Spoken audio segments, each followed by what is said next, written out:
Welcome to Dualshock'd, the Brotherhood of Geeks PlayStation podcast. I'm one of your hosts, Brett J. Rasmussen, and I got one of my co-hosts over there. Merry Christmas, Spectre. And my other co-host, Guru Blaze. Yeah! Holidays. We sound like we're being held hostage. By me? By me? Is a hot It's gonna be like, Let's be real.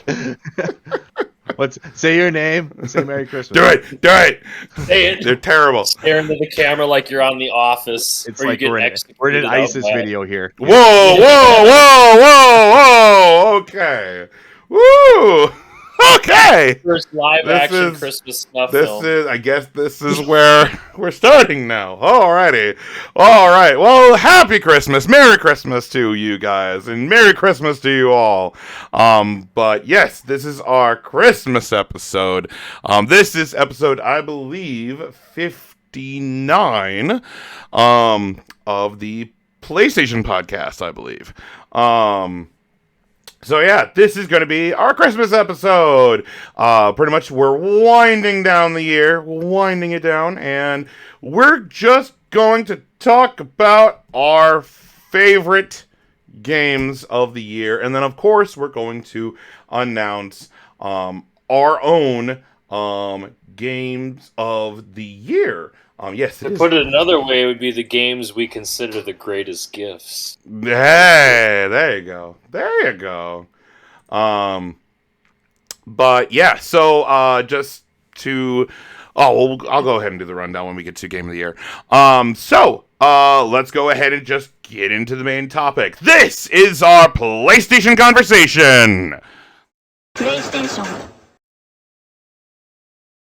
All right, so yay! How is everyone doing, by the way? I think we we just got right into it. How is everyone doing, anyway? I'm exhausted because life is a chore, but good other than that. Okay, thank you, Guru Blaze. Thank you, Guru Blaze. I'm actually fine. I mean, I'm looking forward to the holiday and everything. I mean, it's kind of a relaxing time of the year for me. So, yeah. It'll be I mean, once I have a lot off, of games, it'll be basically. relaxing. I'm sorry, what'd you say, Guru? I said once I have off, it's going to be all about relaxing. There you go. You know, There you it's go. been a hell of a work week.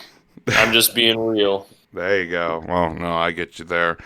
So, outside of just work and stuff, has everything else been going good for you guys? Yeah, you know, hanging out. You know, that's about it. How about other you? than work. How about you, Spectre? Yeah, I mean, pretty uneventful. You know, I mean, just really just trying to catch up on a bunch of stuff for the year. You know, going for a bunch of different games, and yeah, I mean, just not a lot really going on overall. I wish I had more to report. You know, No, not doing anything fun for Christmas. No, never. No, we're gonna go out to eat. I don't believe in your pagan holidays. Yeah, no, we'll have a nice meal and stuff, and you know, it's open presents, and then, you know, got our tree up and all that fun stuff. You know, Is it a real tree? God, are you kidding me? Like, Yeah. who has a real tree anymore? I was just curious. You never know. We haven't had a real Back tree when for I like was a 20 kid, years. we had one, and then I was like, "This is a bitch and a half to clean up." Yeah. Oh yeah, then you got to water the thing. You got to get rid of it. It's gonna have, you know, the needles everywhere. It's just like As soon as it starts to die, the needle problem goes up exponentially because it's just falling apart at the seams. the pets get at it and stuff like that. You're just just get an artificial tree. I mean, unless you're like some kind of nut or something like that, you know, that really just needs to have. Or if you're like some person growing a pine tree through the bottom of your house and somehow just have that operation where it's never dead, but I highly doubt it. I mean, maybe if you grew it yourself or something, you planted it and it grew into a tree like it's Yeah, you special or just something. dig a hole in the floor of your house and grow a tree out of it. I'm sure way someone's too done lazy. it. I'm way too lazy for that. I want Amazon to deliver my tree and I want to have lights on it and stuff. It's gonna come on, put together, and they're gonna install it in my house. There we go. How about you, Guru Blaze? What about you? What about Brett? You kind of skipped yourself there too. Oh, okay. Well, I mean, honestly, not much. I mean, my Christmas is going to be very chill, I guess. I mean, I don't really do much for Christmas. My family is everywhere. Like really, I spend time with my friends. My friends are really more of my family than anything. Like you guys. Oh, oh, You guys worship Satan, so uncut. Wow. much use for Christmas. Thank you, Spectre. Thank you, Spectre. But no, I mean it's probably. I mean, I don't know. Probably play some catch up on some video games that I have either haven't finished or haven't gotten to yet. I just got in like my limited run version of Republic Commando, so I'm probably gonna play that. Of what? Star. Here's what you should have asked us. Actually, what do you want for Christmas? Yeah. Ooh, okay. What do you want for Christmas, Spectre? Oh, I have to go first. Oh, okay. I guess. Yeah, you brought up the question. You go first. I know it sounds kind of childish, but I like my Lego stuff. And they Oh hell have yeah, dude! I print shit for Lego all the time. That when there we go. Hell yeah. came out, the Star Wars ATT that's like $1,400 or whatever. I had printed signage for it like a month before it came out. So like, there's a lot of stuff I actually know about before it drops. Mm-hmm. I just want the Home Alone Lego. Oh yeah, I printed for that. We literally cut out houses and stuff with foam board and printed a bunch of promotional stuff for that. Oh, nice. Mm-hmm. But yeah, it looks neat. It's got all like the the traps and stuff in it. They put so much detail into these things. So I like them. I mean, it's I don't buy many Lego things. It's an art form. Yeah, it's something you put in your house. It's a conversation piece. It's they're fun to It build. shows that you know how to build. Yeah, it shows that you're not completely forgot about your childhood and stuff. Smooth brained. Yeah. Well, I mean, you have to be pretty brain dead to not make a Lego properly, but still, it's fun, I guess. Yeah. What about you, Brett? What do you want for Christmas?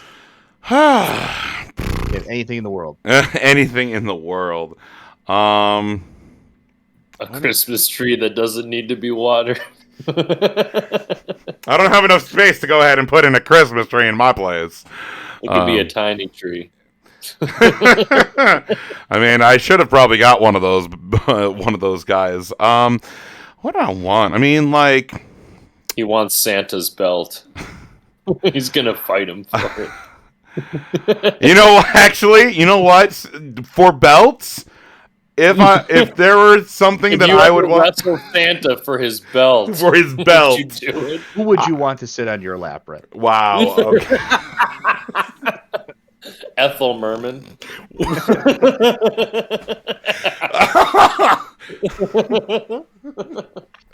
I mean, I have the beard, I have the weight. I mean, like, yeah, you just gotta spray it white or something like that, and you'd be. I'm just young Santa. That's how this works.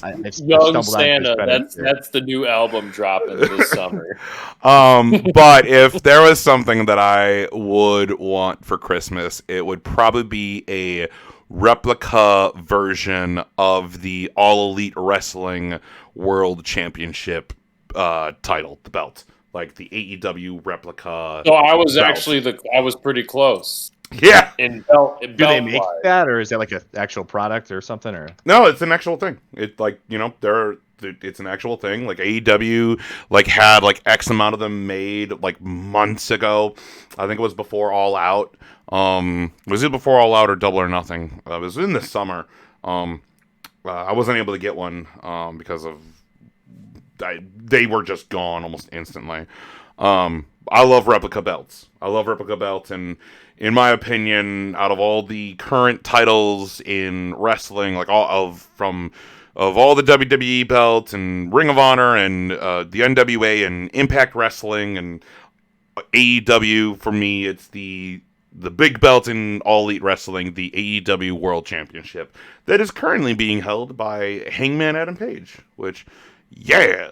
So that would probably be like, if I had to be like, what do I want? If I could just be like, bam, this is the thing I want, it would be that.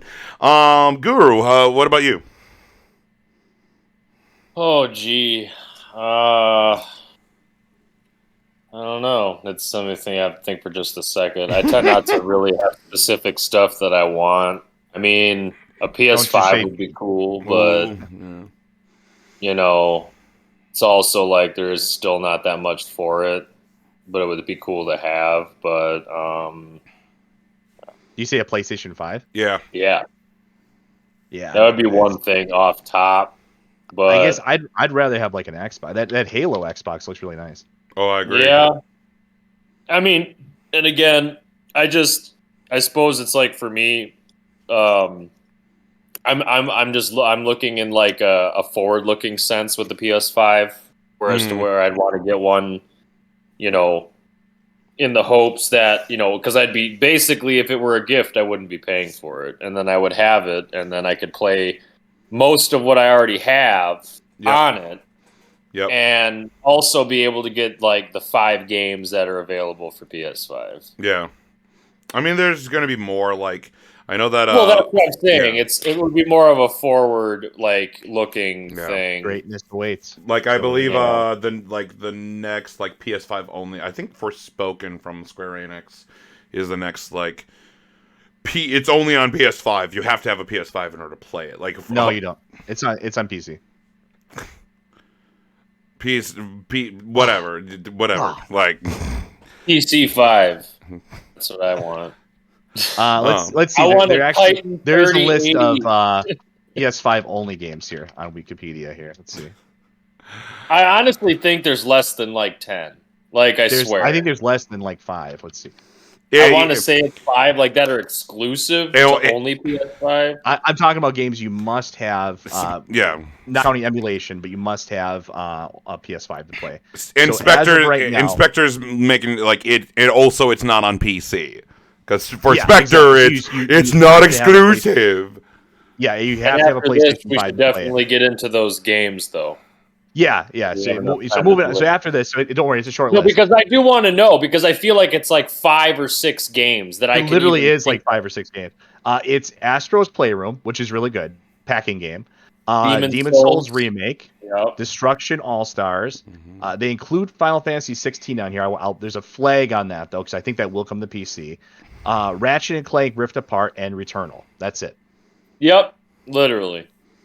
So it's 1, 2, 3, 4, 5, and then like I said, Final Fantasy. I don't even know why they have on that list because it's heavily rumored to come to PC as well, and probably Xbox. Not even know. Yeah, it's not even. It's not I even. don't even count it. Yeah. Yeah. So it's really just those few. So yeah. But we are also going to go ahead and talk about pretty much our favorite games that we have played throughout the year.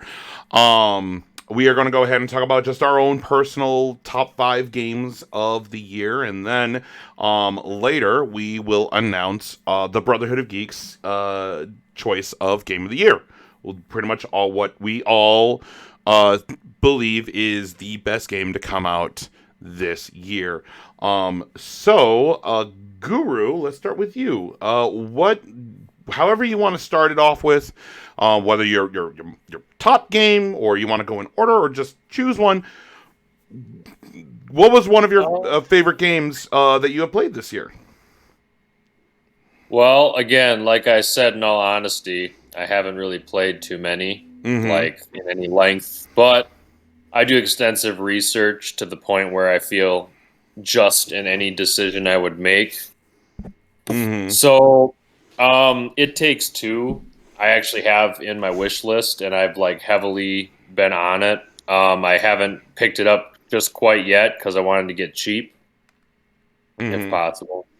But I'm a big fan of indie games in general, and I really like, I have Little Nightmares 2 waiting for me to play as well because I love the original, and I just like that kind of game style. Yeah. Which is a thick coat of atmosphere over a side-scrolling platformer. Just lots of very well-crafted movements. Think inside limb. You know what I mean. Like like everything's smooth. I'm playing through Ori finally. Oh, nice. I picked up Ori 1 and 2 because it was on sale as a thing on Steam, and those are really great.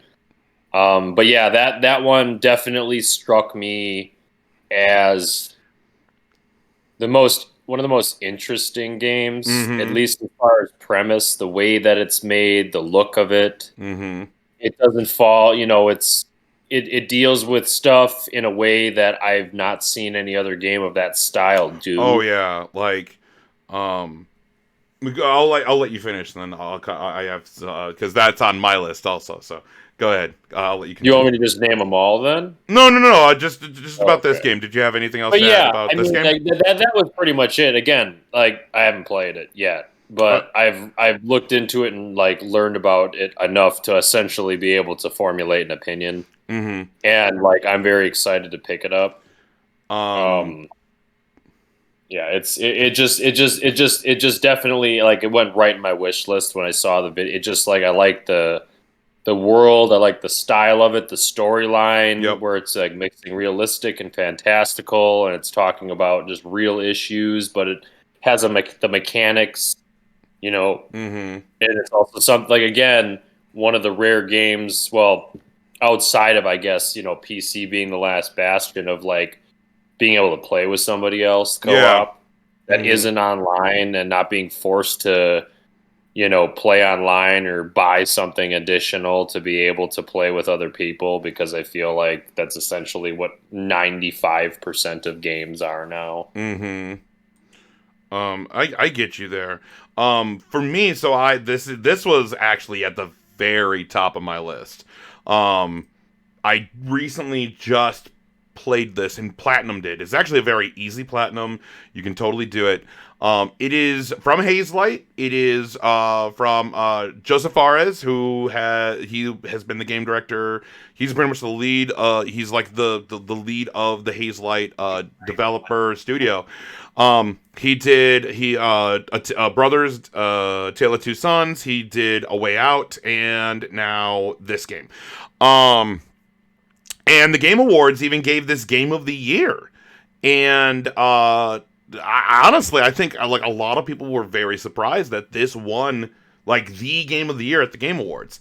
And at the time when they announced it, I haven't played it yet. And so me and my brother went and played through It Takes Two. And I will tell you, Guru Play is completely. It is worth the $40. Like I understand that you're waiting for a sale, but I highly $40 isn't that bad if it's if it's solid.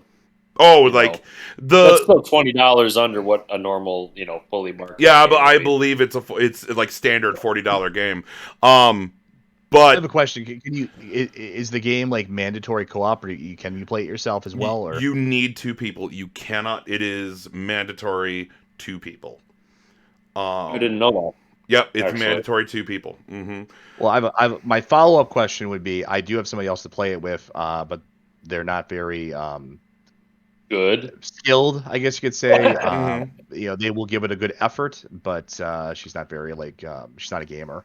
So would she be able to handle it? Let's say it's Yes. hypothetical. Oh yes, most It definitely. seems like a very Most it's a definitely. simplistic game. It is It's like, meant to be. and the best part about it is that the game teaches you like there's tons of different mechanics. Like there's never a time, just when we're talking about gameplay by itself, there is never a time when it feels like boring or repetitive. Not boring, but I would probably say repetitive.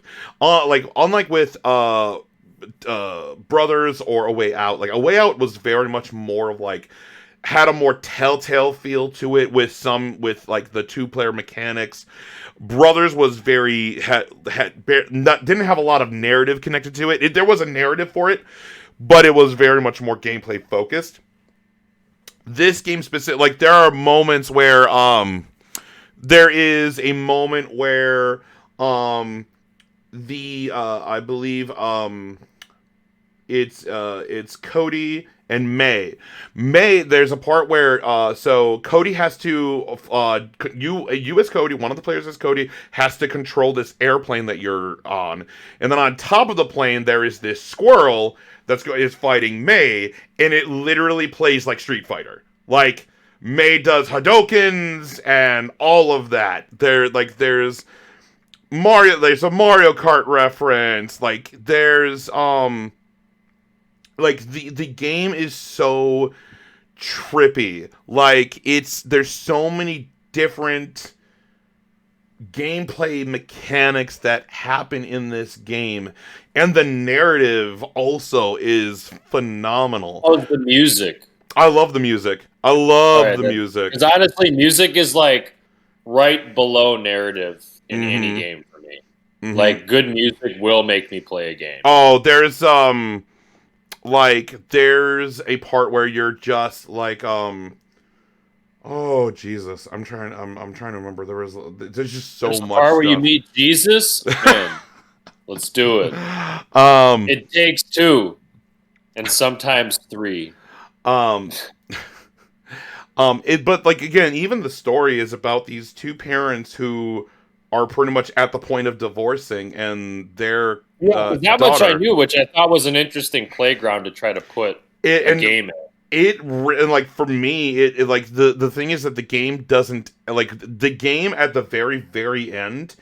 It doesn't have this like, oh no, we're gonna stay. Like it's the ending itself is great. I don't want to go ahead and give it away, but like Yeah, don't spoil it. it's not the ending that I would have defaulted to, the ending feels fulfilling. I didn't like go like I don't know how I feel. Like it was fulfilling. It very much hit me in the feels. It like, I mean, and again, my parents have been divorced, so this kind of hit me a little bit close to home. So I adore this game. I would recommend this game to anyone and everyone. This was at the top of my list. Once I played it, and I played through it with my brother, and there were just so many moments where I'm just like, what is happening? So when it won Game of the Year at the Game Awards, I'm like, after I played it, I'm like, yep, I agree. You called each of your parents and told them you love them. And you and your brother are still married now, right? Shut up, Spectre. Shut up, Spectre. It's a Merry Christmas after all. Christmas miracle. So I've already talked about one of my choices because I just was piggybacking off of you, Guru. So, Spectre, what was how about one of your games? What was one of your favorites? Yeah, well, I mean, at first I was like really concerned. I was just picking like remakes and remasters. I mean, that's kind of usually my thing because it's sort of like film. Like I think all the good stuff has kind of already been made. Mm-hmm. We're in the end times. It's just over. Every good Yeah. game's already been made. The only thing you can every do good is film's just already been made. improve Every what good already book, exists with the modern technology. every good book's already been written. Everything's already been done. But there were a couple of new things, and one of those I'm actually playing it right now, kind of in the background here. The Ascent. Oh, okay. Surprisingly, really, really good. Now it is. It's not available on PlayStation. It's only on Xbox and PC. Mm-hmm. I imagine it probably will make its way to PlayStation eventually, though.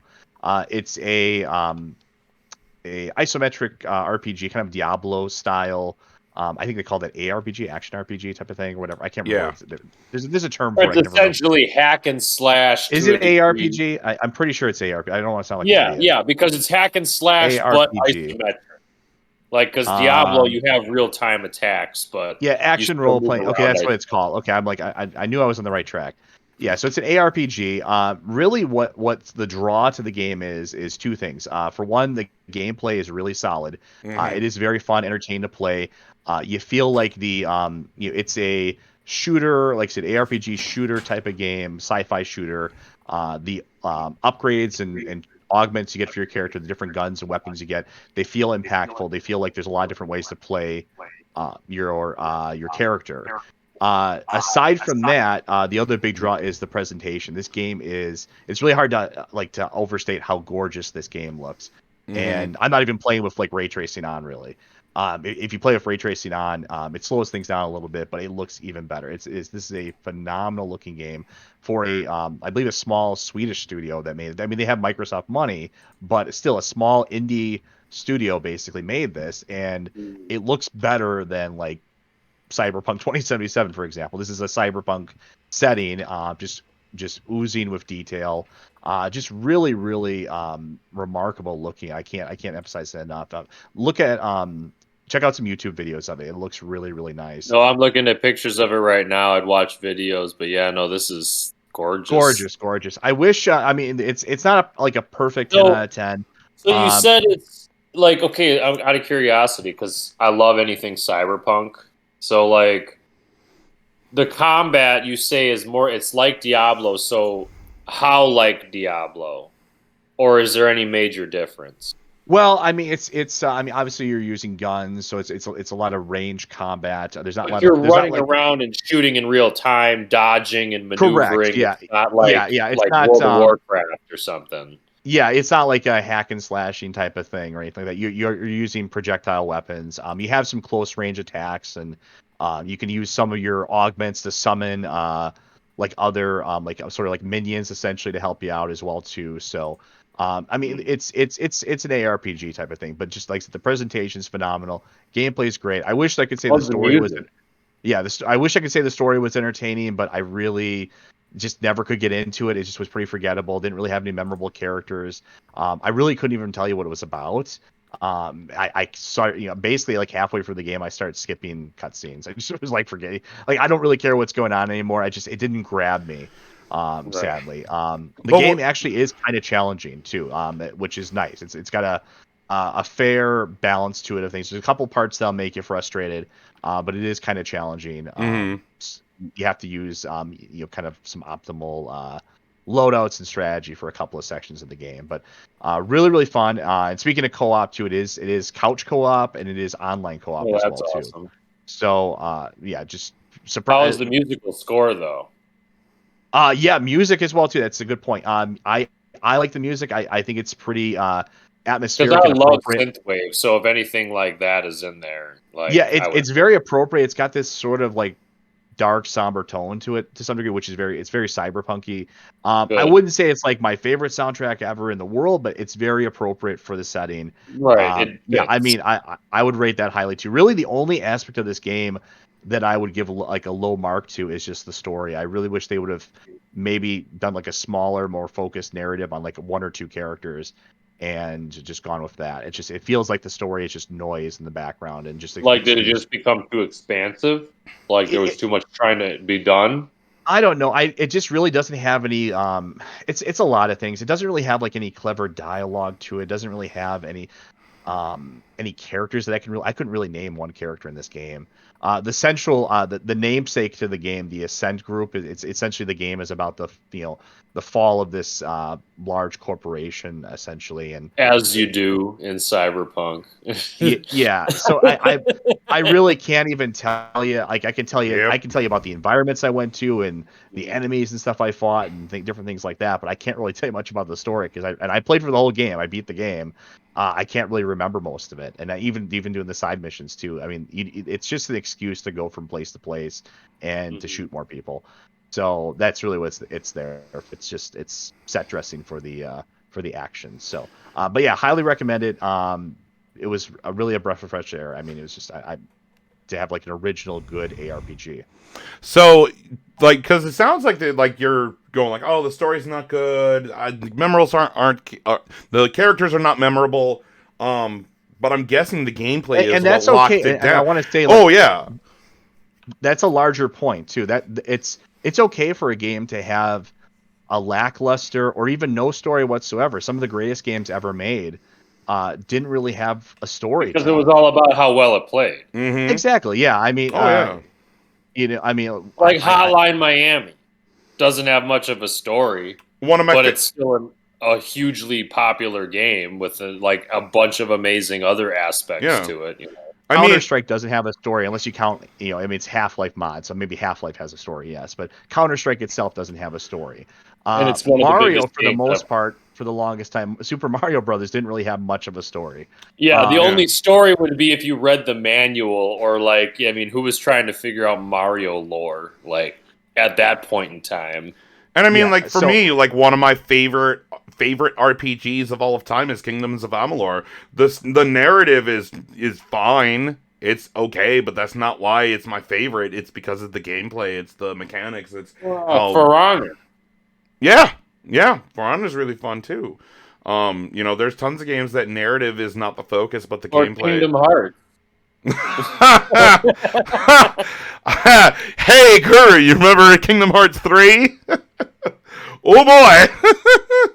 I think that's a case of too much story. Yeah. Oh boy. Oh boy. But it was fun to play. Yeah, it was. It So was. that's what I looked It at. was. But yeah, so yeah, Guru, back to you. What's your next game that you enjoyed playing? Well, again, I haven't played any of these, but suffice to say, I might as well have. So the next one would be Resident Evil Village, Okay.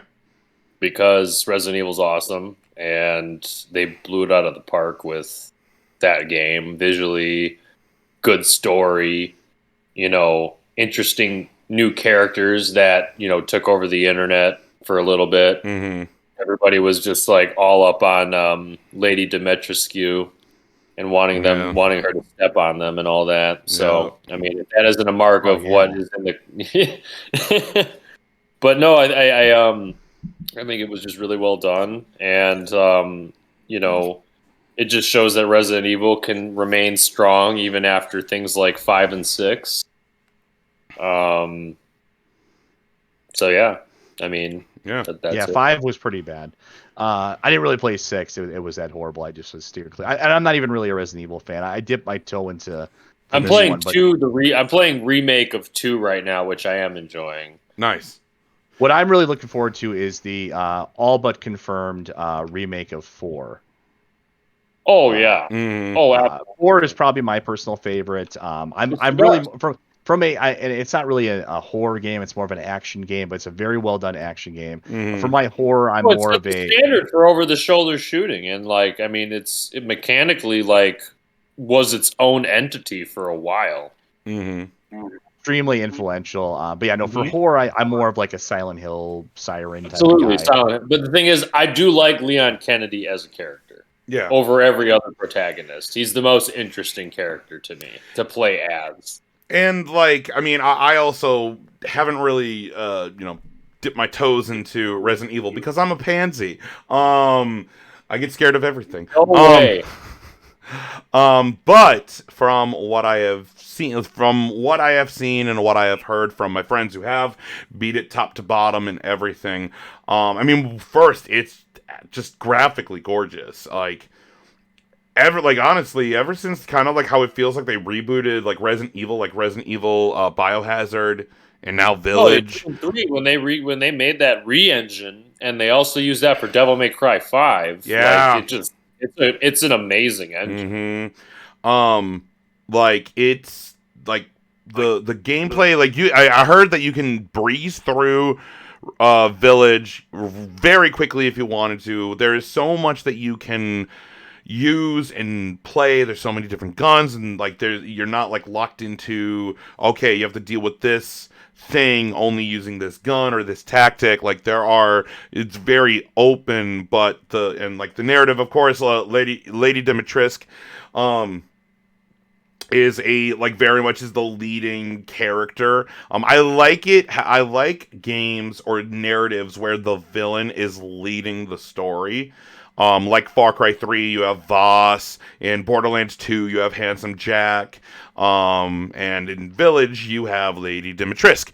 And then the actress who played her won the award for Best Voice Actor at the Game Awards, which was awesome and very much well-deserved. I do want to spend some time with Village. It's just I haven't taken the time for that, but I think I'm going to make some time to play Village to go into that for my from the backlog and everything. But it is a very, very good game. So yeah, Spectre, how about what's next for you? Yeah, well, I'll knock out a couple of them right away here, because I did have a couple remakes and remasters on my list. That's fine. Mass Effect Legendary Edition, and I also had Diablo 2 Resurrected. I now my rules for putting those on a list are I try to get something that's actually like a remaster. I don't want to just put a port on the list. It technically came out this year. I think it has to be a remake or a remaster, and it has to be different enough from the original that it justifies. Yeah, Well, like, there's a remaster and a remake. So I think that like a remake justifies it because the game has been changed and altered. Yeah, and A Diablo 2 is remaster definitely is just like taking an existing set of things and sprucing them up, but it's the same. Like with like RE2 remake or RE3 remake or Final Fantasy VII remake, it's a different game entirely. but Like also, it's based off of something, but they I would changed say it. that the changes to Diablo and to Mass Effect make them so different from the originals that it does feel like a different game, or at least the in some ways the definitive way to play them. I would say more Diablo would be more of like kind of like the remake. Like it is very much still Diablo 2, but it's like graphically it's completely different, and how it plays it's more streamlined. I'm guessing I haven't played it, but I'm from what I have heard or whatever, it's more streamlined or in everything like that. I would probably say like that's more like the remake, where with Mass Effect Legendary Edition, you added that because of all the different like accessibility options and graphically it's just kind of been upgraded. I feel like that is more. I would say that having played Mass Effect 1, both the original version and this version, that Mass Effect 1 in particular, you have a point for Mass Effect 2 and 3. They're pretty similar, just some graphical updates. Mhm. One feels and looks different enough that it feels like a more modernized version. I'm So I still think playing through one on my 360, so I can only imagine. yeah, it feels different enough. So, Mhm. but yeah, I finished Mass Effect 1. Didn't go through all of like 2 and 3 just yet, but very solid remaster for those. I Mhm. really like what they did with 1. Um, Only downside, really, the only thing we really lost in translation here was the multiplayer for Mass Effect 3, which they said early on they weren't going to add, and I mean that's understandable, I guess. I think that they could have added that back. I kind of enjoyed the multiplayer. It wasn't like my favorite thing to do, but it was nice, and I liked Yeah. how it tied back to the single player as well too, in an interesting way. So Yeah. it'd be nice if they added that, but I understand it. A lot of times they just remove the multiplayer because maybe just they felt there wouldn't be any interest in it, I guess. Or Yeah. they don't want to run servers. Yeah, that's probably more likely, right? And then Diablo 2, really, I did a full run of it, just a regular normal run as a Mhm. necromancer, Yeah. and just it really blows you away with the graphical difference, how far it's come. I Mhm. did And okay because I did hear there was some issues when it first came out. I don't know what like yeah, specifically I it was going to was. get to that. Yeah, so yeah, there are. I mean, it's first, graphically, like I said, it is a kind of a wonder to look at it. All these years later, just the new coat of Because paint and I've upgrade. only actually ever played 3, which is I own 3. Mhm. I've been meaning Oh, to you're play missing out 1. then. You're missing out. Two is the high point of the Yeah. series. So would you recommend getting the remake over the original? Yes. Well, I mean, yeah, I probably Like for I would the first play. I ever. I would. mean, well, if you get the well here, I'll put it this way: if you get the remake, it kind of is the original at the same time too, because they have the option. It's sort of like if you ever played like the Master Chief Collection, Yeah. Yeah. you can hit a button, Oh, you can or swap. Okay. you could swap between the two, without loading or anything. It just Because swaps. I have With the special edition of Secret of Monkey Island, and you can literally go back and forth. Yeah, a lot of they did that with Command and Conquer as well too. You can swap back between the two. So in a Mhm. way, Resurrected gives you both versions of the game. Um, but yeah, they're graphically it looks incredible. It's fun to go for this game again. It's one of the most replayable ARPGs I've ever played. Just a fantastic game, just as fantastic as it's always been. In terms of technical problems, I didn't encounter actually any really myself. Like I said, I did a full playthrough, no real issues, no save file loss, and I played online too. I played online the entire Save time. file loss is the only real issue you can have. Yeah, and Anything that's else a is not real deal breaker too. And to be 100% upfront too, the Ascent also has had that issue as well too. It never happened to me, but I've heard reports of people saying they lost save files as well too. So Yeah, Wow. it says you're playing the Ascent right now uh, on I said that, Discord. yeah. I am playing the Ascent right now. Yes. It's in the background. I think he said that earlier. I'm a multitasker, okay? But anyways, I'm at a point in the game where I don't really have to pay attention to it. Yeah. But anyways, it's for Diablo, I really enjoyed it. Like I said, I totally understand people's frustration with it as well too, in terms of if you have a technical glitch or something like that that happens, that really really sucks. But just looking at the game objectively, just for what they've upgraded with it, how it looks now, it does look really impressive. I highly recommend it. This is the definitive Diablo to play, really. Really, just because like I said, I think 3 was a big step back. I know some people love 3, but I thought it was a big step back. It's casualized and consoleized the game, and I didn't like the direction that they took it in. And even from a story standpoint, it was boring.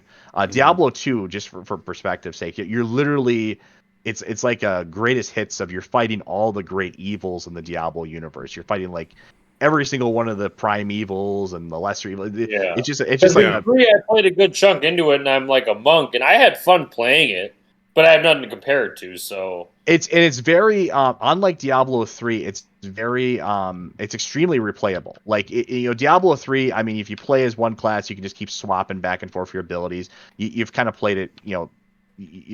There's no real variation to it. This you can play whole bunch of different versions of the same class. You can make I played a necromancer and I focused on summoning, so I summoned a lot of skeletons. But you can play a necromancer that's focused on spells or on curses, or maybe you just summon a golem and that's it. Like I mean, there's so many. Yeah, that's just one class, out of all of them there. So I mean, I know that the music in Diablo 2 is amazing because I've listened to it on its own. Oh yeah, I have the somewhere back there. I have the vinyl actually. Oh nice. I love the music that much. And I'm not even really like a music aficionado for a lot of games. I love the soundtrack. It's awesome.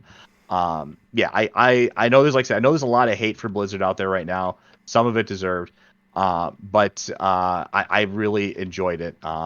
Same with EA too. EA is not exactly. Let's be honest. EA is not exactly a well-loved company. Yeah. Or Ubisoft, the great egg. What is a well-loved? Is there any gaming maybe Valve? I guess. Dude. Dude, Lord Gaben has always led us through. And Gabe never did anything bad. I mean, Steve's not perfect, but I mean, he never did anything bad to us. He's just, dude, at this point, he's just an old, kindly wizard of the internet who just gives great sales and just, owns the best and most functional gaming platform on PC. Yeah. Yeah. So that's 2 of the ones on my list there. Mass Effect and Diablo 2, really, really enjoyed those. I mean, the Legendary Edition is phenomenal. It's very, very good, and how it's just seamless. You can just play through all of them and go through that. That's amazing. That's a good point too. Really, I mean, Mass Effect, it's a trilogy. It's meant to be played one right after the other. As sort of like one ultra long game essentially with the same character. So this really is. And that's why, like I told you earlier, I started playing through the enhanced version of Planescape Torment, because it's like a game where there's just a lot to it. And you still get the idea of exploring, and it's not an ARPG exactly, but you still have real time pause. So you're picking everything you're doing, and then you let it run, and then you can stop at any time to switch it. But it's there's something about, even though I didn't really grow up with those older that vintage of PC game, that was a little bit before my time, or at least when I was old enough to be on a PC that would have it and be exposed to it. But I don't know, there's just something innately entertaining and enjoyable about those isometric PC games. Yeah, focused on great music and dialogue. There's a style to them. There's a soul to them. Right, exactly. It was made because those people loved that IP and they wanted to bring it.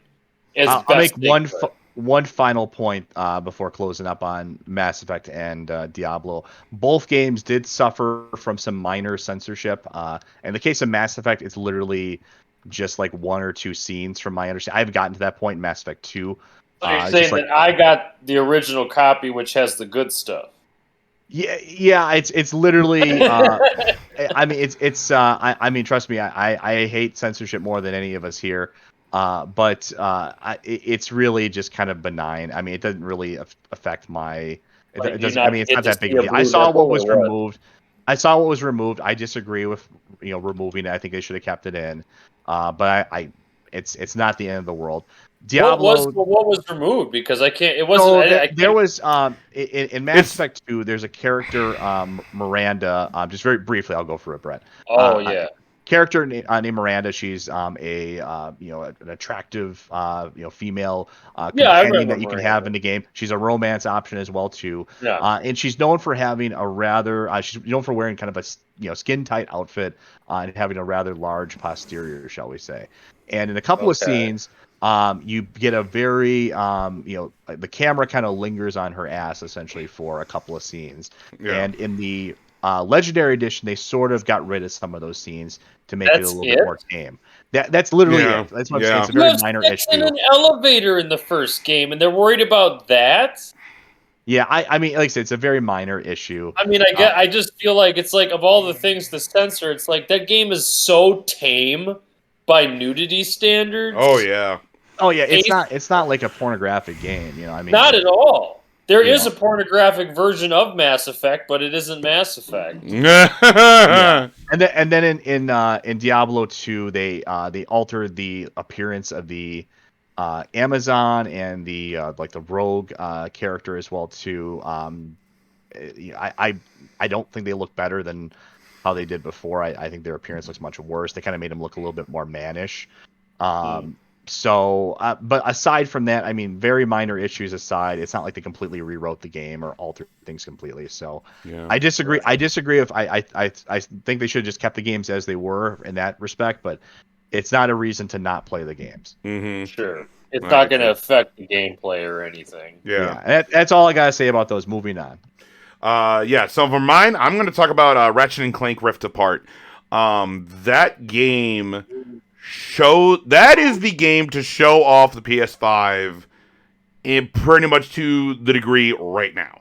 I played Returnal, love Returnal, but Ratchet and Clank Rift Apart very much was among my top 5 because that game showed off the speed of the PS5 where you're pretty much literally transitioning between different levels, because when you're going through rifts, you're literally switching between levels. There are parts of the level that are either later in the game or that you've been to earlier in the game, and when you go through them, it's not just here's another level that that you have to load into. It's literally, here's this massive level that you were in earlier or whatever, and you can go through it. It shows off the speed of the solid state drive. Graphically, it's gorgeous with all the particle effects and ray tracing and everything like that. Gameplay wise, it's Ratchet and Clank. Pretty much it's the formula works. It's really fun. Maybe it is repetitive, sure, but sometimes I love playing repetitive games, games that have. I mean, if the game is good, why would you not want it to be repetitive? Exactly. And the different guns and weapons. See, but do you get a sword? What? Do you get a sword? No, but you have your.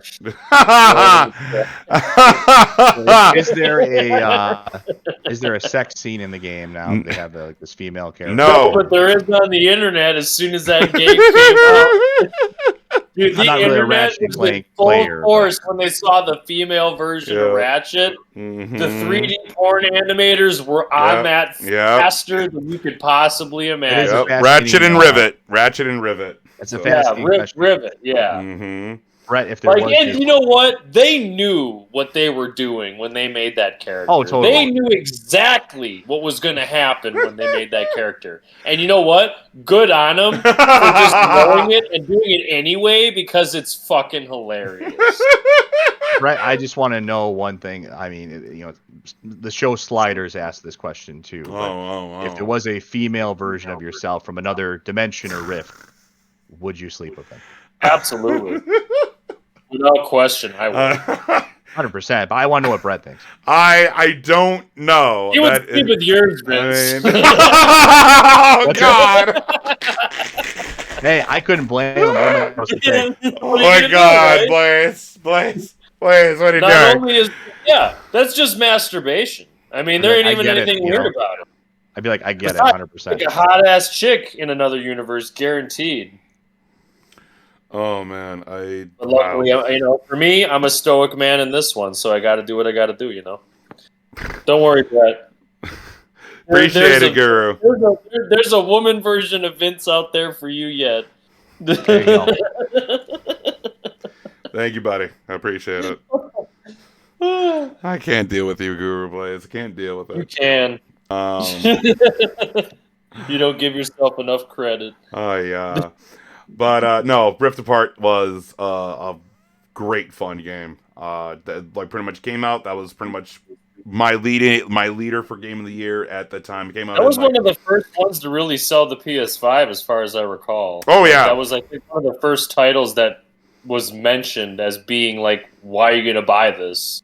No, and I agree. It is very much like you get a PS5, you get Ratchet and Clank Rift Apart. Like, yes, it's a great Was that boxed with it or no? No. Yeah, I don't think there was a bundle. Yeah, That surprised me that there wouldn't have been, especially since there's only 5 games for it. Well, but also Spectre looks at it at only on PS5. If it's on only 5 games, if it's on PC, it doesn't count. Spectre went to Sony and canceled the games.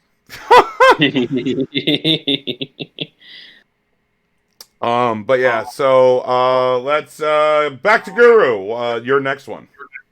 Yeah. Well, I'm gonna wrap up because I need to go to sleep soon. Okay, all right, no worries. I'll give it another like 7 minutes of whatever I say and what we want to talk about. Normally, I wouldn't mind, but I've literally like worked 2 8-hour shifts from like the depths of hell in the last 2 days. All right, well, and I'm just about to pass out. That is fine. So Yeah, so then so let's just quickly run this down. You and me, Spectre, we'll come back to this. But yes, let's just quickly run this down. So Blaze, go ahead. Give me your last few games. So I already mentioned some of them, which was It Takes Two, Resident Evil Village. The other 3 that I have are Samurai Warriors 5, Samurai Warriors and Dynasty Warriors games. That's the guilty, that's what I play instead of Call of Duty. When I want to play something mindless and And then Guilty Gear Strive. I'm a huge fighting game fan, and Guilty Gear's, the same Arc System Works, same company that makes Blaze Blue and Under Night In-Birth and Dragon Ball Fighter Z. Very, very good at what they do, and it's pretty much taken over the fighting game scene. So besides Tekken 7, Guilty Gear Strive is like the biggest fighter right now. And then Scarlet Nexus, which I haven't yet played, but I'm very interested to. It's got like an anime aesthetic, but it's, from what I can gather, it's supposed to have a phenomenal story. It's tactical melee combat, so kind of Soulsborne-esque. Yeah, I was gonna say it's like the anime Dark Souls game, right? Yeah. Oh, that was Code Vein. It's not wasn't it? Code Vein, which is also the other anime Dark Souls game.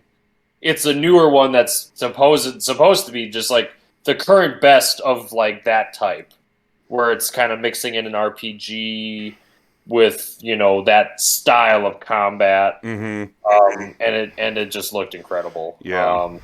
But yeah, so those are the rest of mine. I'll just quickly run through mine then. I'll talk more about these games with Spectre. So the other games that I have is Psychonauts 2. That was my leading game of the year up until I played It Takes Two. Just the art style, the narrative, everything that Double Fine and Tim Schafer had done in that game is phenomenal. The gameplay is fantastic. It's an action platformer. Very much feels like Psychonauts just modernized in the current age in the year 2021. Does it actually state that it takes place in 2021? No, narratively it takes place only a few days later after Psychonauts 1. Because Psychonauts 1, and then there's Rhombus of Ruin, which was the VR game, and then it's Psychonauts 2. Rhombus of Ruin is fun. Rhombus of Ruin is definitely fun. And they reference that, like, what happened in Rhombus a lot. Like, it is very connected to Psychonauts 2. But you do not have to play Rhombus of Ruin in order to know what's happening, because they do, like, a previously on kind of, like, to play Sure. catch up. But that was my leading game of the year, and then I played It Takes Two, and that pretty much took it away. But just the art style, how graphically and everything about it was amazing. For me, my next one then was Marvel's Guardians of the Galaxy. That one I am interested to play. You definitely should, Guru Blaze. Just because the mechanics look solid, and I do like the Marvel universe when it's done right. And it is. This game made up for all of the sins. It doesn't look like Chris Pratt, and I'm on board. Well, like Because the fact that they made, I just want to say, just a quick side note, the fact that he's voicing Mario, I am not for that decision. I think that's so stupid. It's kind of strange. You could legitimately use the actual old Italian man that has voiced him since antiquity. Why would you not do that? I don't know. Chris Pratt. It's not even going to have an accent. It's not. What the fuck? I can't even imagine what the plot of that movie would even be. I don't know. I have no Like, idea. he's going to meet Buzz Lightyear for all I know. Like, what are they going to do? I don't know. Draw on the thick lore of the Mario universe? Like, there's no actual interconnecting story behind all of those subsequent games, really. It's just like he's in one place and he does some stuff, and he's in another. It's like there's nothing in between. We need the in between Mario. But just putting my 2 cents. No, you're good. They'll You're just fine. try to make it some sort of cartoony thing. I think they tried to do the Mario in the real world stuff before to disastrous results. And the best movie ever made. Bob Hoskins almost. Guilty pleasure. Dennis Hopper. I mean it's a very much a guilty pleasure. But the original cartoon with the best dance number of all time. Do you guys remember how to do the Oh God! Mario. And then again, he literally puts 1 foot forward and then back, and then just repeats it, and that's the whole. That's the whole dance. Oh, it's so dumb, and I love it. It's my kind of dance. It's easy to remember. But Guru Blaze, I definitely do recommend this game to you. I know, Spectre, you could care less about any superhero game. It does not matter. But for Marvel's Guardians of the Galaxy, I don't care about Marvel. It's just I want to know how we end it. But Marvel's Guardians of the Galaxy. I'm rooting for the villain, in Marvel. I want. You know what? I'll tell you what. You know what day I'm waiting for is when they're so out of ideas, they finally do a Marvel Star Wars crossover because there's no red tape because Disney owns them both. Owns them both. But the reason this I loved this game. The music is fun. Oh God, I've been listening to the soundtrack to this game. Music or is it original score? Oh, they have an original score. There's actually the music director for the game. So the whole thing is that in this game, for Star-Lord, he took up the name Peter Quill took up the name Star-Lord, because his favorite band when he was a kid before he got taken to space was the band called Star-Lord, and it's like a old school 80s metal band. So the game it a real band? No, the game director. So the in-game band. Yes, but the music is awesome. I've been listening. I love that soundtrack. I love it. And even in the game, they play Hooked on a Feeling. No, but they do play. They play tons of old school 80s. They play Final Countdown.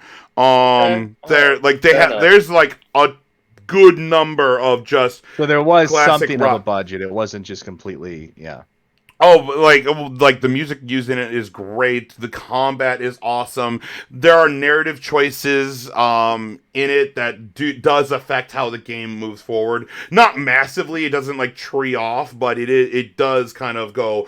It detours. Okay, you can go this way or this way, and then whichever one you choose, it comes back. But I love it. The combat's fun, and the narrative about it deals with grief.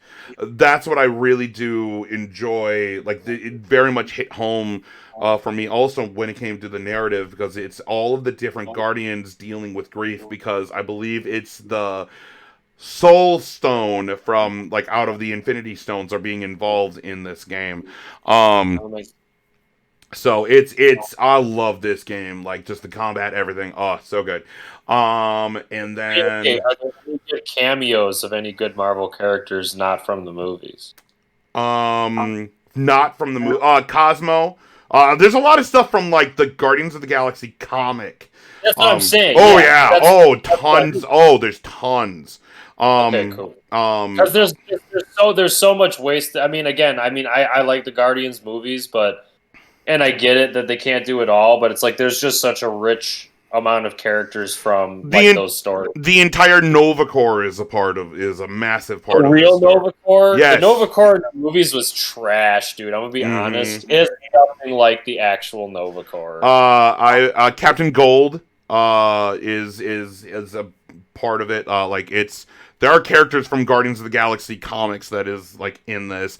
You can get their costumes. You can go ahead and have your entire team look like the MCU Guardians. Like, oh, I love it. I love this game. I couldn't recommend this game more. This game has stuck with me. Like, it is very much combat wise, it's great, and this game definitely makes up for the sins of Marvel's Avengers. Because I know a lot of people were like, oh, Square Enix is doing a Marvel game again? I don't know. But it's a straight up and down, single player, narrative driven base, third person action, no DLC, no microtransactions, just buy the game, in and out, you're done. It's great. It takes about 15, 20 plus hours if you're trying to go for the platinum. So not long enough. Trash. Do you get a sword? You'll get like a good 70, 80 hours at least out of Mass Effect, so just buy that. Yeah. But wait, no, fucking what's her face? Gamora, she's got a sword, right? Okay. You get to use it. You get to tell Gamora, hey, go do this thing, and then she does it. But you can't play with it. No, you cannot switch characters Ultimate Alliance style. I can't believe, because I know that you said that they use like the mechanic of being Star-Lord and telling your team what to do. Mm-hmm. But it surprises me that you wouldn't, in certain situations, at the very least, be able to actually take control of each of the characters. I mean, you are controlling the team, but it's through the leadership of Star-Lord. Star-Lord is the playable character. This is very much Star-Lord's story that you're experiencing. And all the characters, all of the Guardians very much feel like the Guardians you know and love from the MCU, but they are not those exact versions. They're completely different, have completely different backstories and everything. More closely related to the actual stories. Yeah, I would assume. Yeah, I mean, it's like how with Marvel Spider-Man and Miles Morales are not even closely connected to the MCU. They are their own worlds and universes and stories and how everything works. It's in that vein, and that's what I really do like about it. The hardest thing that Marvel ever did was just introduce the concept of the multiverse, because it gives them an excuse to do anything they want. I know, right? It's a different universe with the same characters, but they're different in this way. So exactly. I need to explain why. It's genius. You can reboot these things 1,000 times. Yeah, exactly. It's genius. And DC followed suit. So I know you went through I'm going to talk about one more. I'm going to talk about one more game, and we'll get to that. But I know, Spectre, you had Tales of Arise on your list. Yeah, I did. Sadly, one of the only games on my list that I didn't really play a ton of yet. Everything else I've actually played for a significant amount of time, or beat actually. I really have always liked the Tales series. I'm not an ultra fan of it or anything, but I like I've actually always wanted to get into the Tales series because I do like Valkyria Chronicles. Yeah. And I think it was Tales of Vesperia that really kind of got me into it. Is it similar to Valkyria, or is it more like a true turn-based RPG? It's kind of like you get for Vesperia you get an amount of action points, so you can move. It's like a real-time combat. Oh, it is like Valkyria Chronicles then. Yeah, so it's like a tactical you can move a certain amount, but it's real time, but you have the overhead and you can position and yeah, and it tells it's an anime-esque story usually, but it's usually well done. Good anime-esque stories are great. yeah, I mean they can be refreshing sometimes, and they usually have as far as characters go, they're memorable at least, Mhm. So I really wish I could comment a little bit more on it, but I just haven't played Yeah. really a ton of it at all compared to the other games on the list that I have. But I guess I could jump to my other game right away too, which I've played. You could say, I guess, half of essentially, or half of a portion of it. That's Halo Infinite. Played the multiplayer experience quite a bit. Actually really enjoyed it. I was pleasantly surprised. I went into it with zero expectations. I'm not really a Halo fan, but I enjoyed the multiplayer experience. It kind of reminded me of Halo Reach to some degree. I'm not a fan of the aggressive monetization for the like the skins and stuff like that in the game, but I mean that's just sort of the way of the world right now. If every game does that now, unfortunately. I wish I could say more about the campaign. I hear really good things about the campaign, especially now it's like it does the open world thing actually really well for a Halo game. So I will probably have an update on that eventually when I do play that. I'm sort of holding out for like a sale of some kind. Like, I mean, we'll see what happens. I know it just came out, but it's like, I mean, if I'm waiting, I may as well just wait for a sale at this point. So yeah, but enjoying what I've played so far. It hasn't turned me into a Halo fan really, but I'm enjoying it so far. How's the music? Music is always pretty strong. I can't really. I mean, music is more of a you think of that usually more like from a single player campaign point, because you can actually kind of slow down and pay attention to it. So I haven't tried the campaign out yet. So I imagine. I mean, the Halo score is usually pretty strong. That's why I was curious, because like I mean, the Halo theme song is one of the classics. Yeah, so we'll see how it is when I actually get to playing that. So yeah, but before you leave, Guru, let's go ahead and announce the Brotherhood of Geeks Game of the Year.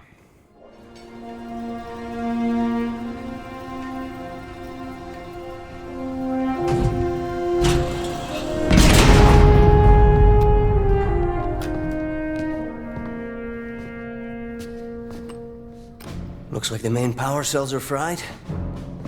Armor shut down. Triggering survival mode. I'm going to try to overwrite. Okay. If you can hear me in there, I hope you're ready. Please don't die. Please. Don't die.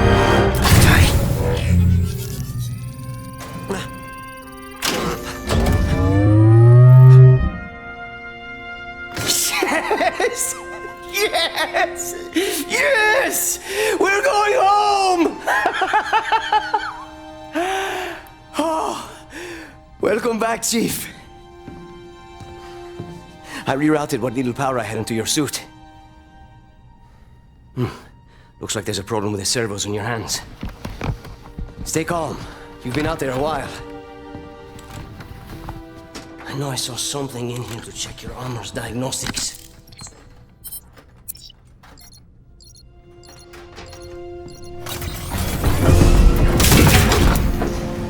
Whoa, easy there, big guy. You're not... Status report. Status report? What? There's something you need to see, Chief.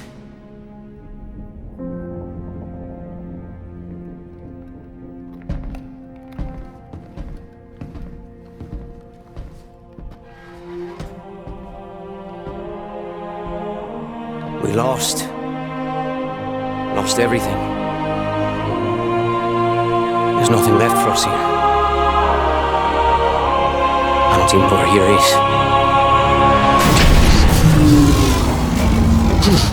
No. Not then! Not again! We need to run! No, we need to fight. Get ready.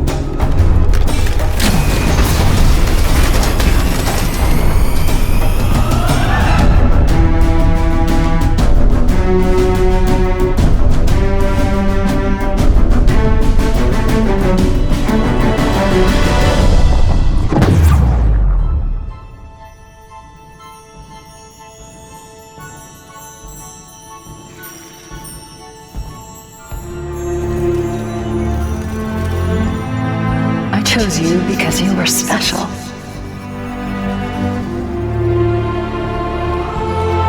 I knew we would be perfect together. And I was right.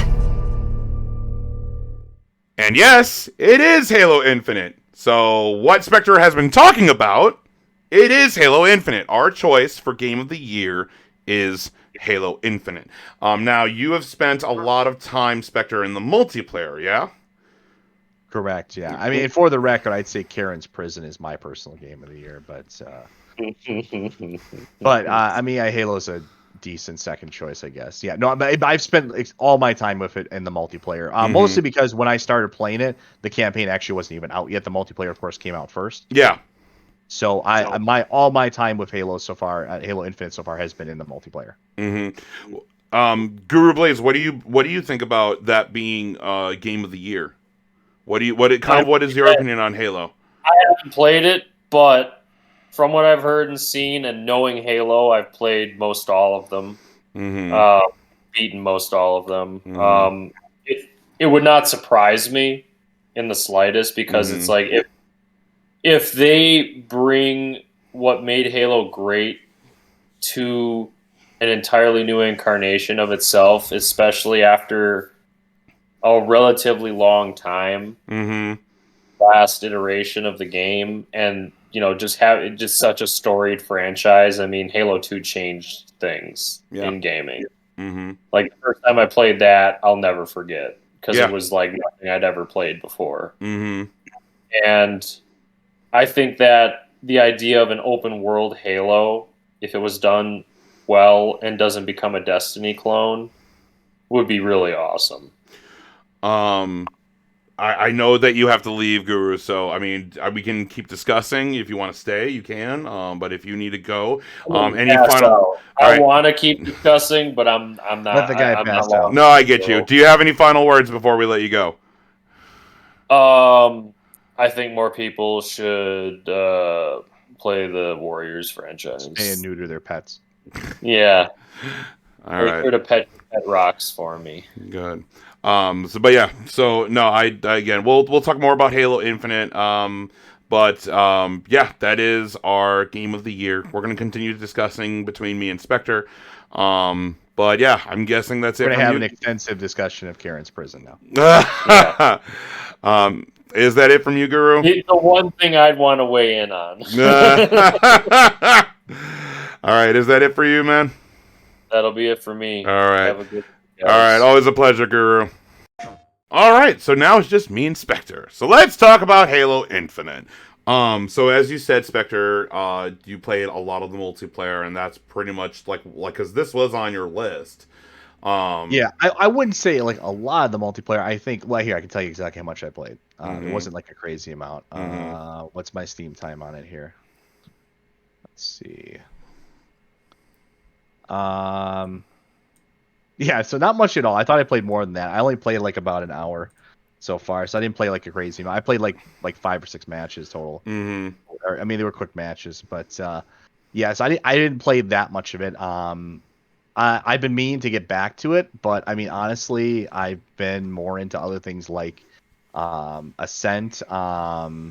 And like I said, I played. That's kind of was my focus for a while. Yeah. I'm actually at 25 hours in Ascent. I'm basically, there's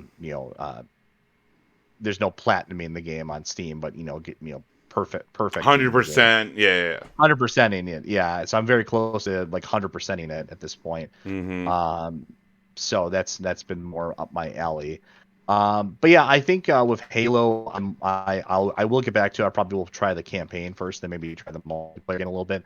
I have the thing is, it's so hard to kind of like get into like a different multiplayer experience, we all have our games that, like, you have your Destiny, I have my World of Warships and stuff like that. Like, we all have our games or Hearthstone, we all have our games that we are kind of comfortable in, and it's hard to kind of pick up a new multiplayer experience and really be into it in a serious way. So that's a challenge. I will at least do the campaign is my plan. But so I'll have more to kind of comment on it there. Yes, but going with what you have said about like, well, a lot of people already, the Call of Duties, the Battlefields, the Destinies, the Hearthstones, everyone's set multiplayer game.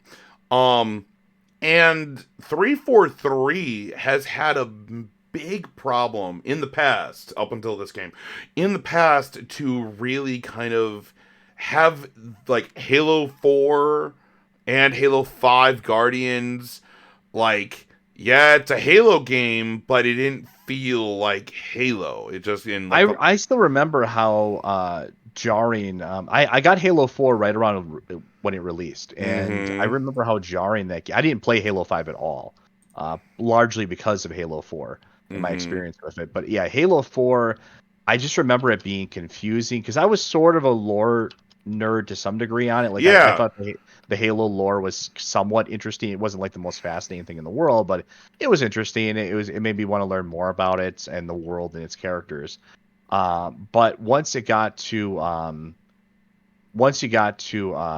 Halo 4, it became just kind of incomprehensible. Like it felt like Halo 4 was sort of a soft reset for the series because Halo 3 was the end of the trilogy. Yep. And it sort of wrapped up like the first part of Master Chief's story arc.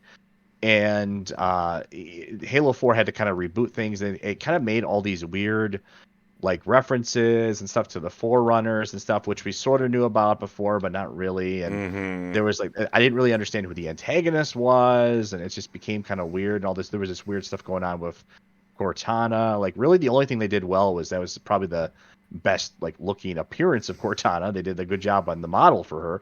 But otherwise, everything else was incomprehensible in that game. Yeah. I didn't like it. I didn't like the new weapons. It just was very off-putting. It didn't feel like Halo. And not that I was a huge fan of Halo or anything, like I've said multiple times, but it felt wrong. It felt too different from what we'd experienced before. Yeah. I mean, I liked. I had more of a better experience with like Halo Wars. I think around that time, I really enjoyed Halo Wars. I played the hell out of that game. It's probably the Halo game I have the most hours in was Halo Wars. I love Halo Wars. I love Halo. It's not even really a traditional Halo game. No, it's not. It's an RTS. But I guess my point in bringing that up is that I'm not opposed to new ideas. It's just that whatever happened with Halo 4, I know I'm not the only one to say it. It just did not work for me. And then for 5, I couldn't care less for 5. I think 5 is so forgotten and not even 5 didn't even get it's like the only Halo game to not get a PC port. It's Halo 5 is still technically an Xbox exclusive to this day, and no one really cares. Maybe a small audience cares, but no one really cares. I mean, like if you look at the Master Chief Collection, that Halo 5 is in the Master Chief Collection, which you can play that entire thing on PC. So. You can? No, Halo 5, you can't play on PC from what I remember, unless they changed it recently. It wasn't released as part of the PC version of the Master Chief Collection. Oh. It still is an Xbox One exclusive at this point. Okay. Go ahead. But what I'm saying though is because like I played more of the campaign. I haven't spent a lot of time in the multiplayer. But from what I've seen, from what my friends have told me, when it comes to multiplayer, it is a return to form when it comes to the multiplayer. Like people are loving the multiplayer. Now there are the problems of the battle pass and how ridiculously grindy the battle pass is, and leveling and getting armor sets, and you have to get these armor cores, and then there's these fiestas, and that's like when you get XP boost or the cores can drop more, and then you have to do these weekly challenges, and pretty much the challenges are forcing you to play multiplayer in the way you shouldn't be playing multiplayer. Like, excuse me. Go ahead and use get 20 headshot kills with a pistol. But no, that's not. That gun is not the best way to kill people. Like when you're playing competitively, like why are you using this like lower tier gun? You should be using the meta and this kind of stuff and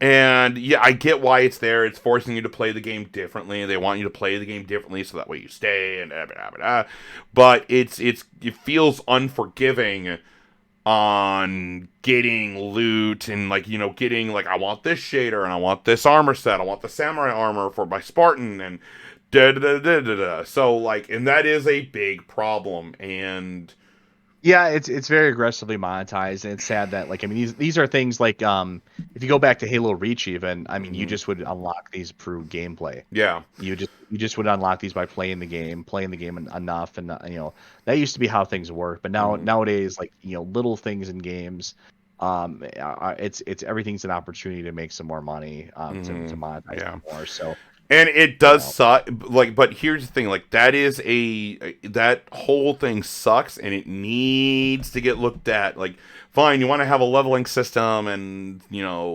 loot ish style kind of thing, fine. But it needs to be more forgiving. You need to be able to give us like some more like yeah, I'm not opposed to it outright necessarily. I mean, I understand they got to make money and stuff, but I mean, just if it becomes obnoxious sometimes. exactly. Don't make me feel like I'm missing out completely if I don't Exactly. fork over a bunch of money for it. Yes, but what I will say and why like it being game of the year, and why I like it makes sense, and we're gonna talk about the campaign a little bit too. Yes, the whole monetization and the battle pass and all of that is, but you can still play the multiplayer, and if you're just like, I don't care about any of this, I just want to play online multiplayer Halo. It's still so much fun, and you don't feel cheated. Like it is very much back to true to form, back to playing Halo. Like it feels like Halo when you're playing the multiplayer. It is very much feel like, I remember this. This is Halo. This feels like Halo. I know this is Halo. This is very much, it's not like Call of Duty or with, heavy armor and space guns. It's not. It's very much Halo. 343 has finally kind of figured out the formula and has figured out, this is how you do Halo. Because 343 is the Halo studio, and they finally figured it out after like 2 games and fixing Master Chief Collection over and over and over and over and over and over again.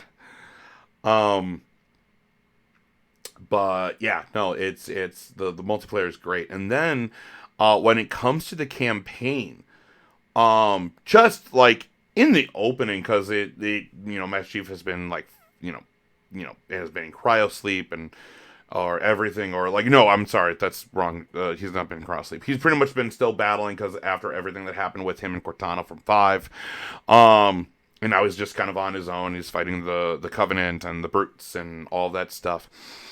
And just kind of seeing Master Chief and all that is great. And then you have all these different characters that come in. There's references, or it feels like there are references to Halo Reach. Like, it is very, like, all right, let's tap into our lore now. Let's go ahead and, like, let's kind of dig up some of the good, old but good lore from it. And it feels like it's, again, return to form of Halo. And then, like, you have Master Chief has, like, the grappling hook, where he can just shoot it out, and, Scorpion's all like, get over here! But, like, it gives Master Chief verticality. So you're not just kind of like, all right, I'm on the ground, and I can jump, and that's about it. Now I can get to higher platforms, and I can shoot from, down below, or shoot, go from above. I can grab this, canister, this explosive canister from afar, grab it, pull it towards me, throw it. Like, there's so many different tactics that Chief now has, combat wise, and then like the narrative is amazing. Like it's very much like, this is Halo. And I know I'm repeating myself, but everything about Halo Infinite, it's just, this is Halo.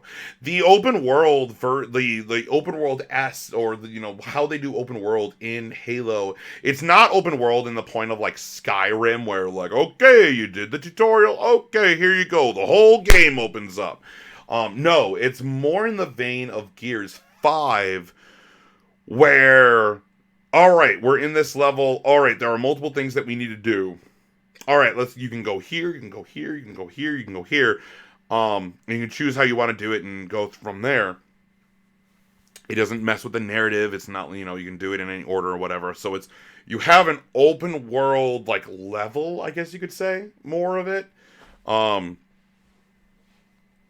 It's so good. It's Halo Infinite's so good.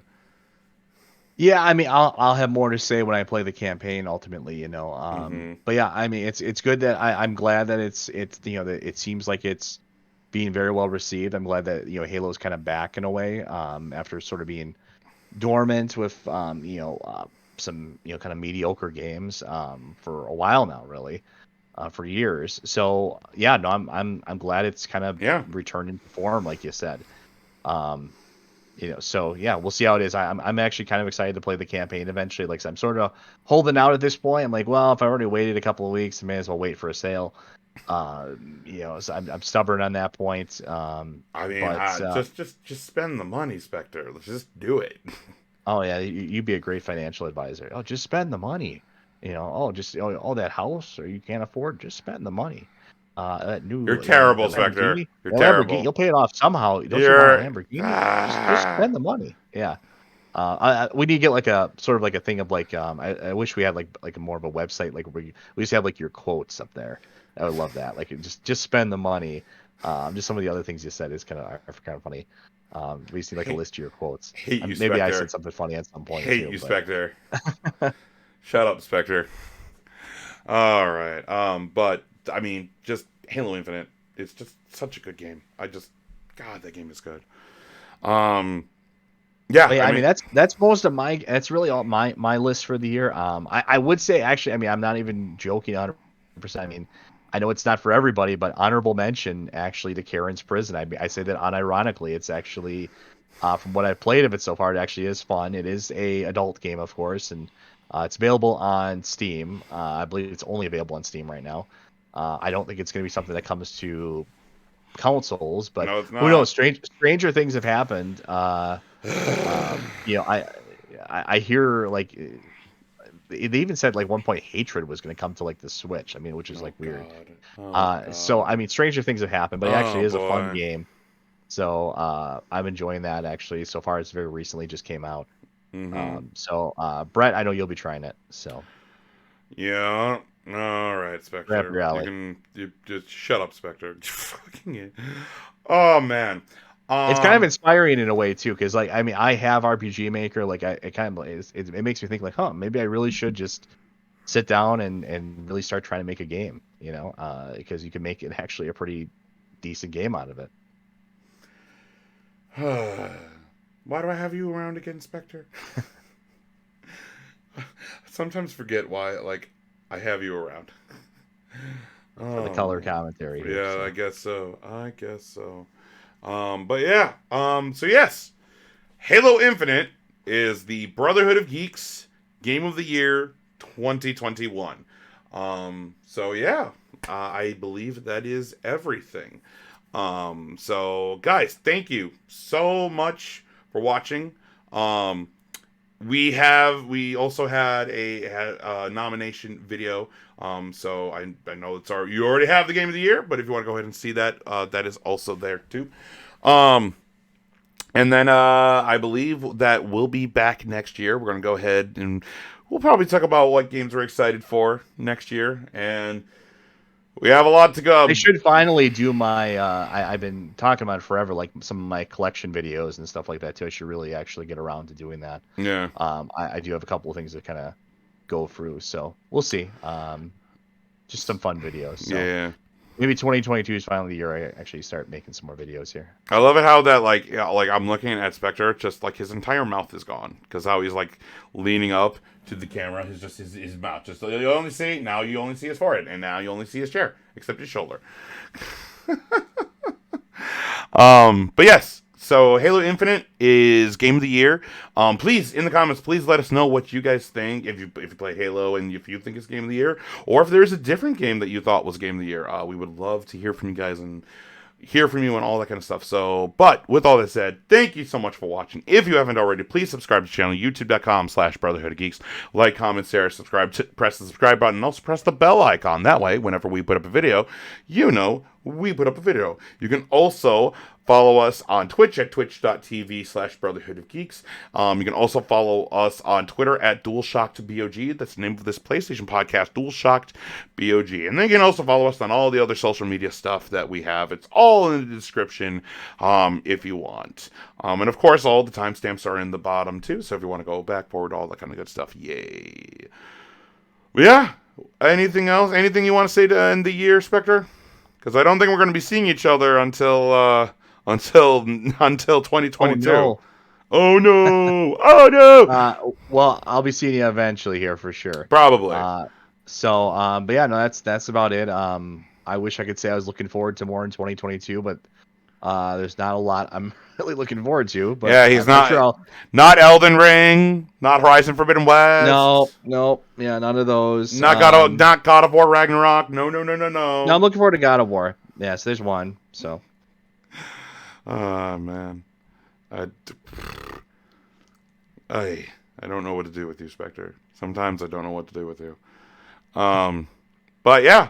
Any last words to end the year? No, that's about it. Let's all right. Let's close it out. Well, I think that is it. That is it for us. Thank you so much for watching. Merry Christmas. Happy holidays. Enjoy your Christmas. Enjoy your New Year's.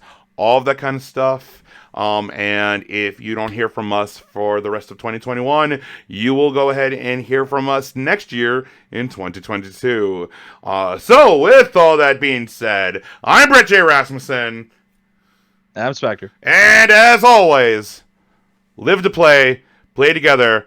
Merry Christmas, guys. Happy New Year's. Happy holidays. We'll see you guys next time.